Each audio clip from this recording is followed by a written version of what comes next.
In this lesson, we'll start the process of blocking in in-betweens. As we stated in the last lesson, let's go ahead and do a play blast to see where we're currently at as far as our rough timing and poses are concerned. So in our shot camera, we can make sure that our control objects are not visible, and can go there from Windows to play blast, reset our settings, and I like to turn off show ornaments so we could just focus on what's in our scene, hide everything else. The viewer can leave that to movie player, or you can use F check, but I'm going to leave it to movie player. The display size, I'll leave that from window. I like to crank up the scale all the way so we could see a nice wide view of the render. And you can even save your file if you like, but I'm not going to. So I'm going to pause the video while this play blasts, and I'll be back when it's done. Here it is.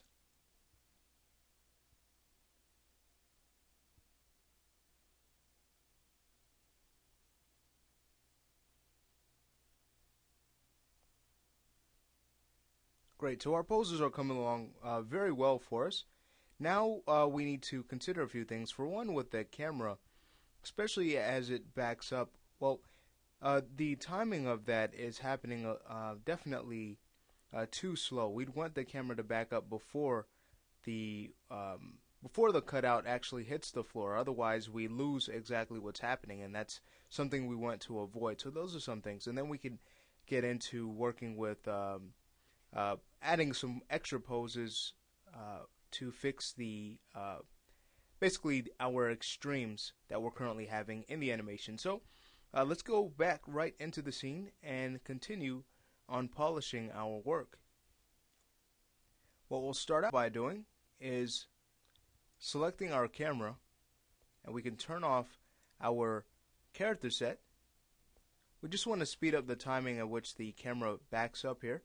Let's go ahead and select this key and just drag it a few frames before so that the watchman's still looking at us. Okay, and we almost want it to be to have backed up by the time he's surprised at around this time here before he gets into leaning against the wagon. So we'll go ahead and move the key back a little bit more and see how that looks. All right, much better. Remember, we want to also keep in mind that the camera, in this case, is going to be our eye.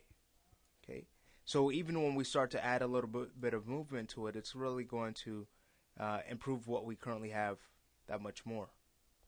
What we could also do is work on having the camera actually pan into the scene. Okay, so what we'll do is at about frame 20 or so, with the camera still selected, let's press Shift W and Shift D to lock in its pose there. And on frame 1, let's go ahead and actually move the camera. We can do that from our perspective cam. Okay, and can even make sure that the camera is shown in the perspective cam. So with it selected and viewing our shot cam at the same time, we'll go ahead and move the camera to the characters, or to our left on frame 1. So what we get is it panning in and almost creating the illusion of him driving into the scene. Okay, great. So if we were to go ahead and just play this, you can see the improvements that we already have.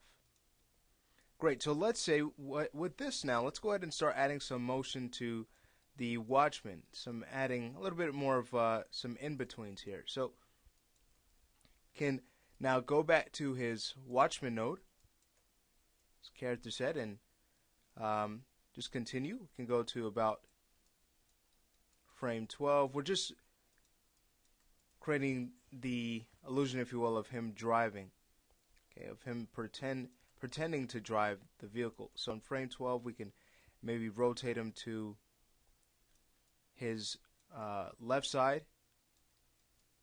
Okay, we can, not much at all either.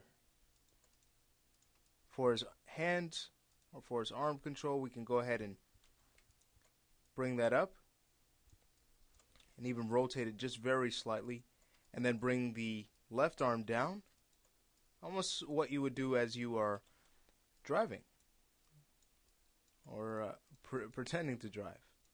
Could adjust the shoulders some too. Okay, so as we scrub back and forth, here's what we have.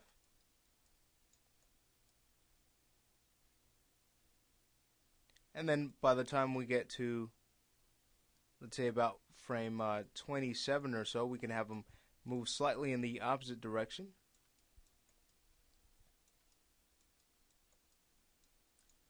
You could almost picture him humming as he's doing this. And we should get into the habit of getting into our characters and really understanding, if you will, their mentality, or the type of character you'd like to give them, or personality, because that's really going to not only improve your work, but it's also going to make it more enjoyable to do this process. Okay, so we have them of a couple of frames just pretending to drive here. I'd almost like on frame 1 to almost have them already into the pose. Right now on frame 1, what we currently had is a start to the animation, and when working with animations, you actually want to start off the project as if the sequence or an action was already happening, and that's going to add to your believability as well.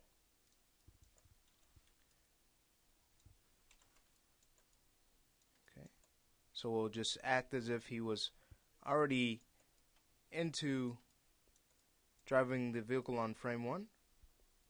So here's what we have. Alright, great. So this is really coming together. And then later on we'll add a little bit of follow through to the head and things of that sort. So we don't really need to focus on the head just yet, or anything else really for that matter. So we'll go ahead and continue. Move on to the next section here. What we're going to be doing now is actually having the character do a little bit of swimming action, if you will, with his arms.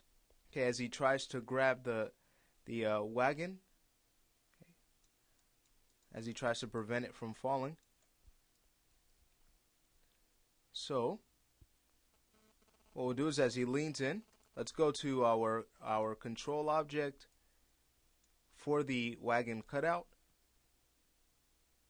We'll have it start to fall at about frame 91.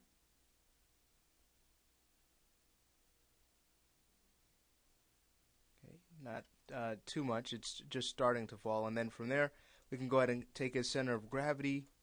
We'll move him over because he's still not too sure what's happening. He's too into trying to fool us, and he's not really fooling anyone. We'll bring his arm over as well, because it's still almost resting. But what we could also do is have him almost look down, like, uh-oh, what's happening? We'll definitely fix his elbow so that it's still somewhat leaning on. And then for his arm, and if the hand's getting in the way, you can always template the character viz layer, or set that to reference. For his arm, his right arm, we're going to want to pull that in a little bit closer to the body, as it should be following him still. He's moving to his left, so therefore the arm is going to be moving as well, because our arms move with us. Okay, so here's what we have. Great, this is coming along quite well, actually. Let's have him on that same frame 91 have a look down. We'll also have him open up his eyes a little bit more, like okay, what's happening? So we'll open up one eye, not too much. Won't open it up fully, but just enough where he looks surprised, and we could even see that from our shot camera. Okay, yeah, this is going to look quite well. Of course, now what we'd want to do is take this eye control and bring it down, so that he's looking down at the wagon as it starts to fall. He's like, what's happening here? Great. Okay, and if we would like, we could even, on the same frame, Add a little bit of motion to his chest here, just rotating that. And also the back slightly too. Just to add a little bit of, again, movement there. Everything is going to keep moving with organic characters. So we're just preparing for that. Alright, so now as he's leaning in, now before it actually falls, what we'll do is start adding some poses where he's trying to really grab a hold of the wagon and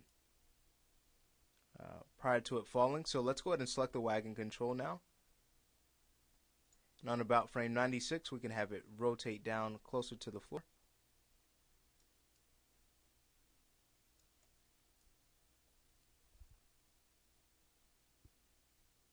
Alright, and then we could even turn off our character set now just to see what's happening.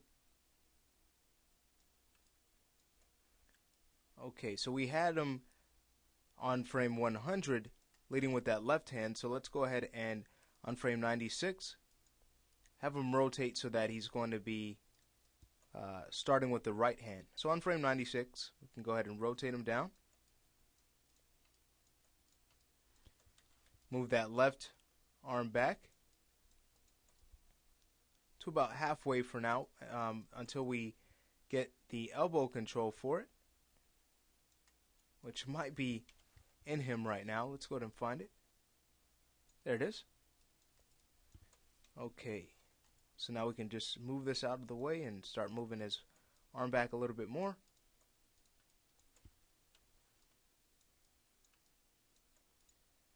And let's see, we'll even just grab his arm control, move that back, rotate his hand back.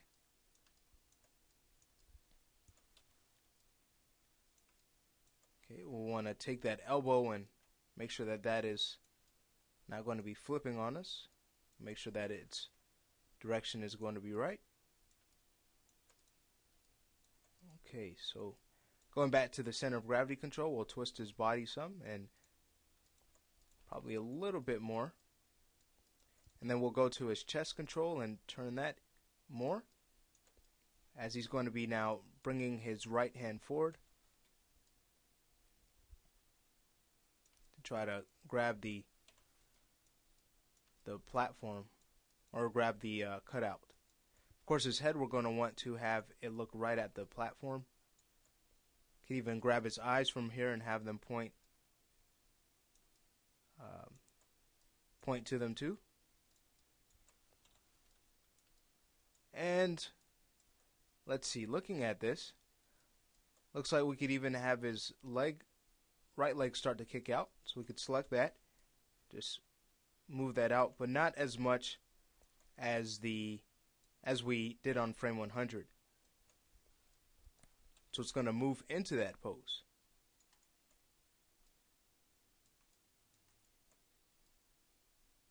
Great.